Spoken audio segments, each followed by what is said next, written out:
नमस्कार दोस्तों, आज का ये एपिसोड उन लोगों के लिए खासकर है जो ये हमेशा कहते रहते हैं कि भाई ये भूत प्रेत की घटना सिर्फ गांव वाले लोगों के साथ ही क्यों घटती है, कुछ शहरी लोगों के साथ क्यों नहीं घटती है।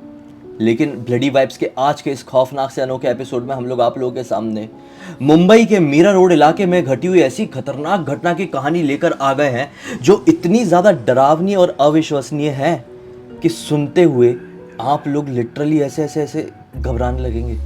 आइए बिना देरी किए डायरेक्टली जिया की जुबानी जानते हैं कि खौफनाक घटना कब किसके साथ कहां पर घटी थी कि आज का ये डिटेल में ऐसा एपिसोड बन रहा है। ये जो घटना घटी थी ना 2022 में घटी थी और वो टाइम चल रहा था ईद का टाइम।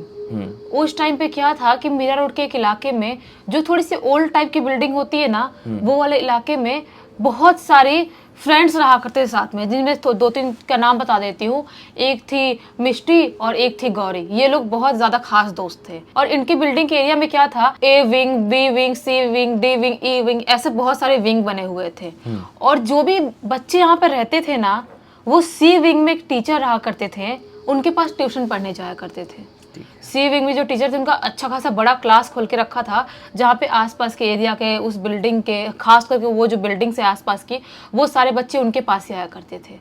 तो इनका बैच रहता था, इतने बजे से इतने बजे का दूसरे का रहेगा, इतने बजे से इतने बजे का दूसरे क्लास का रहेगा, ऐसा ऐसा रहता था। तो इवनिंग वाला बैच था मिष्टी और गौरी का। ये लोग 7:30-8 बजे करीब अपने क्लास में आते थे और 9-10 बजे तक क्लास से अपना छूट के अपने ट्यूशन से अपने घर वापस चले जाते थे। बाजू वाली बिल्डिंग में तो घर जाना था, ऐसा वाला था। जो टीचर थे वो सी विंग में रहते थे और ये मिष्टी और गौरी डी विंग में रहते थे, ऐसा वाला था। तो रोज इनका सब कुछ सिस्टम ऐसे ही चल रहा था, मस्त रोज आ रहे हैं जा रहे हैं, अपना पढ़ाई लिखाई कर रहे हैं, थोड़ा बहुत नीचे बिल्डिंग से मस्ती भी कर लिए, थोड़ा खेल वेल भी लिए।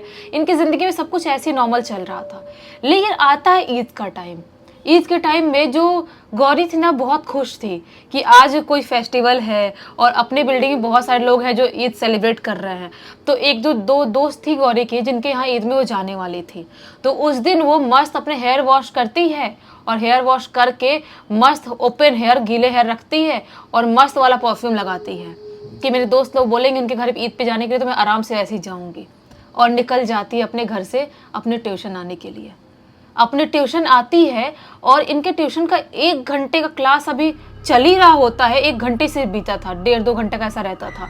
तभी अचानक से गौरी अपने बेंच पे अजीब सा अकड़ने लगती है, बेंच पे बैठे बैठे अकड़ने लगती है और बहुत जोर से चिल्लाने लगती है। उसकी पूरी बॉडी अकड़ रही है, उसका पूरा मुंह अकड़ रहा है और जैसा कि वो हवा में उठ रही है बेंच के ऊपर, ऐसा सिचुएशन उसके साथ हो गया। सारे बच्चे डर गए, घबराहट के मारे जाके दूर खड़े हो गए। टीचर जो थे पढ़ा रहे थे वो भी घबरा गए कि ये क्या सिस्टम है भाई, ऐसा कोई केस मैंने पहली बार देखा है। किसी बच्चे को अगर मिर्गी टाइप कुछ हो रहा है तो ऐसा क्या हो रहा है कि वो हवा में उड़ने ऐसा हो गया, बिल्कुल ऐसा अकड़ के कि बेंच से उठ के और ऐसे उसकी बॉडी हो गई। जैसे कि भूतिया फिल्मों में 50 लोगों को दिखाते हैं, वैसी सेम टू सेम सिचुएशन था उसका गौरी का। सब लोग बिल्कुल घबरा जाते हैं, बच्चे दूर हट गए, कुछ कुछ बच्चे चिल्लाने भी लगे, डर के रोने भी लगे। टीचर शांत करवा रहे, बोल रहे कोई प्रॉब्लम नहीं, कोई दिक्कत नहीं है, शांत हो जाओ, कुछ नहीं होगा। लेकिन बच्चे मानने वालों में से हैं। ऐसा कोई सिचुएशन तो अपने सामने देख लो, कितना डर लग जाएगा कि कोई पजेस हो गया और अचानक से आंख के सामने समझ में आ रहा है वो। तो टीचर के रोकते जाते बच्चों को, 2-4 बच्चे तो निकल के चिल्लाते हुए भागते भागते बिल्डिंग से बाहर जाने लगते हैं कि भूत आ गया, भूत आ गया, गौरी के अंदर भूत आ गया, भूत आ गया, बहुत चिल्लाने लगते हैं। और उनमें से 1-2 जो बच्चे थे वो गौरी के घर चले जाते हैं और उसके घर वालों को जाके बता देते हैं। उसके घर वाले भागते भागते सी विंग में वो टीचर के ट्यूशन के यहाँ आते हैं और वहाँ पे आते हुए देखते हैं कि गौरी अभी बिल्कुल ऐसे बॉडी अकड़ा के ऐसे बेहोश पड़ी हुई है, बुरी तरह से बेहोश पड़ी हुई है। अब क्या दोस्त के घर जाएगी, क्या ये सेलिब्रेट करेगी, क्या करेगी, कुछ नहीं। उसको फटाफट हॉस्पिटल लेके भागते हैं। मेरा उनके पास में ही एक हॉस्पिटल था, वहीं पे उनके बिल्डिंग के पास, वहीं पे लेके भागते हैं। हॉस्पिटल लेके जाते हैं, डॉक्टर बहुत ट्रीटमेंट करते हैं, बोलते हैं कि ये मिर्गी जैसा ही कुछ है, लेकिन ये पता नहीं, समझ में नहीं आ रहा है। थोड़ा जाँच वाँच करते हैं, चेकअप करते हैं, बोलते हैं कि अभी तो ठीक है, थोड़ी थोड़ी होश में आने से लग रही है, ये आप मेडिसिन ले जाओ, मन करते हैं आप एडमिट रखो तो एडमिट रखो, नहीं तो घर पे भी ये मेडिसिन कंटिन्यू कर सकते हो, अगर मिर्गी होगा तो इससे फ़ायदा होगा। डॉक्टर भी समझ नहीं पाते क्योंकि वो बहुत बड़े हाईफाई हॉस्पिटल में लेके नहीं गए थे, छोटा मोटा हॉस्पिटल में लेके गए थे। उसकी वजह से तो घर लाते हैं गौरी को। लेकिन जैसे ही अपने घर आती है ना, उस दिन के बाद से उसकी हालत बहुत ज़्यादा ख़राब हो जाती है। उस दिन के बाद से उसका ट्यूशन आना बंद, क्योंकि उसके फ्लैट से सिर्फ और सिर्फ चीखने चिल्लाने की आवाज़ आती है रोज़। रोज लोगों को सिर्फ चीखने चिल्लाने की, किसी के बहुत गंदी तरह से गला फाड़ फाड़ के किसी से बात करने की, पता नहीं कौन सी अलग लैंग्वेज में ऐसी ऐसी आवाज़ सबको सुनाई देने लगती है। आसपास के आजू बाजू के लोग, मिस्टी, सब लोग समझ जाते हैं हो ना हो गौरी बहुत बुरी तरह से पॉजेस हो गई है। तो उसके घर पे कोई और नहीं रहता था उसके साथ? उसके घर पे उसके माँ बाप रहते थे, लेकिन ऐसे क्या है कि मुंबई से बड़े शहरों में लोग जल्दी मानते नहीं है कि भूत आया है या कुछ हुआ है, जल्दी कहीं पे लेके जाए। लोग नहीं मानते इतने आसानी से। उनको लग रहा था कि हो सकता है उसकी दिमागी हालत में कोई प्रॉब्लम हुई है या मिर्गी ही आ रही है, ऐसे ही सोच रहे थे। लेकिन उसकी हालत इतनी ज़्यादा बिगड़ती गई, इतनी बिगड़ती गई कि पूरे बिल्डिंग के लोग एक तरह से देखा जाए तो सोना बंद कर दिए थे। रात में कभी भी उठ के चीखने चिल्लाने लगती थी, पूरी बिल्डिंग में आवाज़ गूंजती थी उसकी। जो बच्चे थे, बहुत सारे बच्चे ट्यूशन जाना बंद कर दिए। उनको लग रहा था कि शायद वो ट्यूशन गई है तो ट्यूशन में कोई भूत पकड़ा है उसको। तो बहुत सारे बच्चे ऐसे घर वालों को बोलने लगे, उनको तो बहाना मिल गया और ट्यूशन नहीं जाने का। घर वालों को बोलने लगे कि हम उस ट्यूशन में नहीं जाएंगे, वहाँ पर भूत उतारता है और देखो गौरी को पकड़ लिया, हमको पकड़ लेगा। तो घर वाले भी अब उनको डर जाते हैं। घर वाले बोलते हैं अच्छा ठीक है कोई बात नहीं, तुमको अलग ट्यूशन लगा देंगे। अभी मिष्टी जाती थी, वो ट्यूशन में जाती थी, और जो टीचर थे ना वो मिष्टी से मिलते हैं जब 2-4 दिन बाद, जब थोड़ा माहौल थोड़ा शांत होता है, बच्चे उच्चे थोड़ा बहुत आने लगते हैं उनके ट्यूशन में, तब वो बताते हैं कि बेटा उसको कुछ तो हुआ है, पैरानॉर्मल ही है ये, देखा जाए तो नॉर्मल तो ये है नहीं। और मिर्गी होता तो ऐसे रात में उठ के चीखना चिल्लाना, बॉडी अकड़ाना, हवा में उठ जाना, ये नॉर्मल चीज़ नहीं है। मिर्गी में इंसान ऐसा तड़पने लगता है, अलग अलग एक्टिविटीज़ करता है। लेकिन उस दिन जो मैंने देखा अपने क्लास में वो नॉर्मल नहीं था। मिष्टी और बाकी बच्चों को बताते हैं कि हो सके तुम लोग उसके घर से थोड़ा दूर रहो, उसके यहाँ ना जाओ तो ही बेहतर है, क्योंकि उसके ऊपर कोई बहुत भारी शक्ति लगी हुई है। तो ये लोग बोलते हैं हाँ सर आप बिल्कुल सही बोल रहे हो। टीचर बोलते हैं कि देखते हैं अगर ठीक होगी तो इस क्लास में आना हुआ तो आएगी, नहीं तो मुझे भी अब डर लगने लगा क्लास में ना आए तो ही ठीक है। अभी इसका सिचुएशन इतना खराब हो गया है कि आजू बाजू के लोग भी उसके घर पे जाना बंद कर दिया गौरी के। पूरे बिल्डिंग के आसपास के विंग वाले लोग भी परेशान हो गए उसके चीखने चिल्लाने की वजह से। तभी उसके बाजू में एक आंटी रहती थी, गौरी के बाजू में, उसके घर के बाजू में। वो उसकी मम्मी को मिलती है, उनसे बोलती है कि आप उसको कहीं लेके क्यों नहीं जाते, कहीं ले जाओ दरगाह या कहीं मंदिर, कहीं तो ले जाओ, उसको दिखाओ कि वो ठीक हो जाए। तो मम्मी बोलती है हाँ मैं ठीक है देखती हूँ, मैं पता लगाती हूँ। उसकी मम्मी बहुत पता वता लगाती है, तब एक बाबा उनके कांटेक्ट में आते हैं वहीं पे, मतलब कि वो बाबा अंधेरी साइड के एरिया में रहा करते थे। तो बाबा कांटेक्ट में आते हैं, बाबा को फ़ोन किया जाता है। बाबा घर में आने से पहले मना कर देते हैं कि मैं घर में नहीं घुसूंगा। घर के बाहर बोलते हैं कि यहाँ पर कुर्सी लगाओ मेरा, फ्लैट के बाहर, और जो भी बात करना है मैं यहीं से बात करूंगा। घर वाले बोलते क्यों बाबा आप अंदर क्यों नहीं आ रहे? बाबा बोल रहे थे वो जो भी शक्ति है ना बहुत नकारात्मक है, और इतनी नकारात्मक शक्तियों के बीच में अगर मैं जाता हूँ तो मेरा मन और मैं अंदर से बहुत अच्छा फील नहीं करूँगा, और हो सकता है वो शक्तियाँ मुझे देख के बहुत ज़्यादा बिगड़ जाए, मेरे ऊपर अटैक करने की कोशिश करने लगे, और जब तक मैं प्रिपेयर ना हो जाऊँ ढंग से मैं उसके सामने ऐसे नहीं जा सकता। तो घर वाले लोग भी बोलते हैं कि तो फिर ठीक कैसे होगी, वो क्या होगा फिर?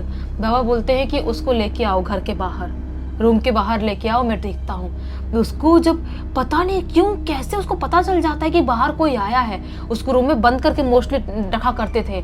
वो रूम से अंदर से चिल्लाना चालू करती है, तुम लोगों को क्या लगता है ये बाबा बचा लेगा? ये तुम लोगों को बचाएगा मुझसे, मैं इसको भी खत्म करूंगा और तुम्हारे पूरे खानदान को खत्म कर दूंगा। ऐसी मेल की आवाज़ उसके अंदर से आ रही है, गौरी वो छोटी सी लड़की के अंदर से। सब लोग घबरा जाते। बाबा बोलते हैं घबराओ मत, जाओ आप पकड़ के लाओ उसको। तो घर वाले लोग जाते हैं और उसको गौरी को कैसे तैसे पकड़ते हैं, लेकिन पकड़ में नहीं आ रही। आजू बाजू के और अंकल भैया लोग आ जाते हैं, सब लोग मिलके पकड़ते हैं वो छोटी सी बच्ची को। सब लोग, कोई हाथ पकड़ा है, कोई पैर पकड़ा है, कोई यहाँ से पकड़ा है, चारों तरफ से पकड़ के उसको घसीटते हुए बाबा के पास लेके आते हैं। बाबा के पास आने के बाद उसकी आवाज़ें और ज़्यादा चेंज हो जाती है, बहुत ही जोरों से चीखने चिल्लाते हुए बोलती है, इसको क्या लगता है ये मुझसे बच जाएगी? मैं आराम से इधर घूम रहा था बाहर वाले एरिया में, इसके अंदर से मुझे बहुत अच्छी खुशबू आई, और ये खुशबू मुझे बहुत ज़्यादा पसंद है, इसकी वजह से मैं इसके अंदर आया हूँ, मुझे अब इसके अंदर से कोई निकाल नहीं सकता। ऐसा ऐसा वो शैतान गौरी के अंदर से बोल रहा है। बाबा जी बोलते कैसे नहीं निकलेगा तू, कैसे नहीं निकलेगा? तो वो निकलना पड़ेगा, बच्ची को अंदर क्यों आया तू, और तुझे समझ में नहीं आया कि छोटी बच्ची है ये? वो बोलता है कि मुझे क्या करने का, कोई छोटा या बड़ा हो, मुझे जो पसंद आ गया वो आ गया। चिल्लाते हुए बोल रही, उसकी आवाज़ जो थी ना बच्ची वाली नहीं थी, बिल्कुल भारी, एक मर्द की आवाज कैसी होती है, एकदम बुलंद आवाज, वैसी आवाज थी उसकी। सब समझ नहीं पा रहे कि कोई इस तरह से मिमिक्री कैसे कर सकता है, और उसको तो मिमिक्री आती भी नहीं है, बेचारी लड़की कैसे कर सकती है। और उसके अंदर सब 2-3 आवाजें निकल रही थी, ऐसे टाइप की मिक्स फटी हुई आवाजें महसूस हो रही थी। बाबा जी बोलते हैं कि आप इसको जितना हो सके घर में बंद करके रखो रूम में, 2 दिन बाद मैं आपके घर पे आऊंगा और फिर अनुष्ठान करूंगा तो हम ठीक कर पाएंगे। तो वो बोलते हैं ठीक है बाबा जी, लेकिन आप जल्दी सब कुछ करने की कोशिश करो, हमारी बच्ची बहुत, उसकी हालत ख़राब हो गई है, जब से वो पॉजेस हुई है या जो भी शैतानी शक्ति उसके अंदर आई है, तब से वो ना कुछ खाई है ना पी है। देखो उठ भी नहीं पाती, ऐसे नॉर्मल टाइम ऐसे पड़ी रहती है, बॉडी अकड़ी रहती है, और जब उससे बात करने जाओ तो अचानक से उसके अंदर जान आती है। मतलब इतने दिनों से वो भूखे प्यासे कैसे जी रही है हमको खुद नहीं पता। हम नहीं चाहते उसको कुछ हो जाए, हमसे दूर हो जाए, इसीलिए आप जल्दी से सब कुछ लेके आओ, जो भी व्यवस्था करना है करो और उसको ठीक करो। बाबा जी बोलते हैं आप चिंता ना करें, मैं आता हूँ। 2 दिन बाद बाबा जी अपना सब झाड़ फूक करने वाली चीज़ें इनके घर पे लेके आते हैं। आजू बाजू के लोग भी इकट्ठे हो गए थे कि आज झाड़ फूक होगा, देखते हैं क्या माहौल रहता है। और पूरे बिल्डिंग के लोगों को लगभग मुँह होके खबर हो गई थी कि आज झाड़ फूक होने वाला है। वैसे ऑलरेडी बिल्डिंग के लोग डर ही रहे थे बहुत ज़्यादा।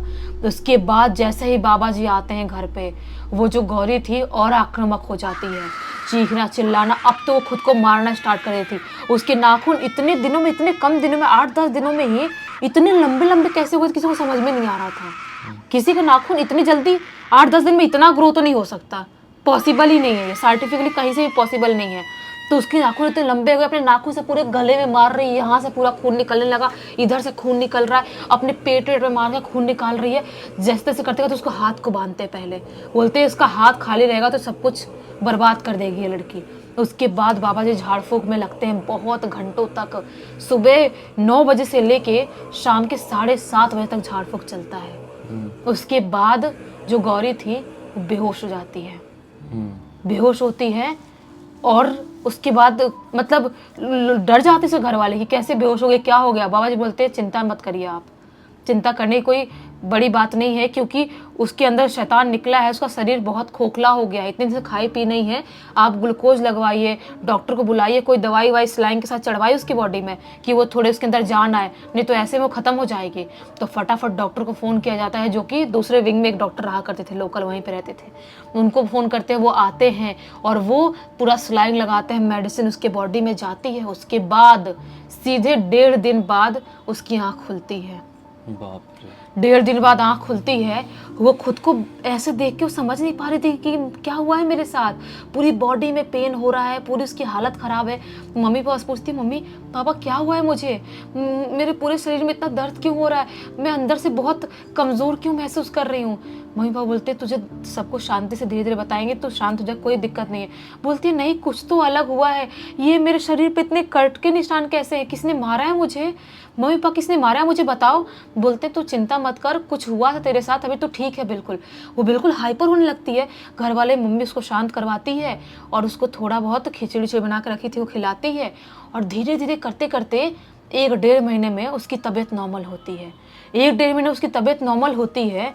उसके बाद घर वाले डिसाइड करते हैं कि अब तो ठीक हो गई है, थोड़ा घूमने फिरने लगी है, तो ट्यूशन भेजना चालू कर देते हैं। पूरा साल थोड़ी ख़राब कर सकते हैं। उसको वापस से ये लोग ट्यूशन भेजना चालू कर देते हैं, वही सी विंग में जो टीचर थे उनके पास ही।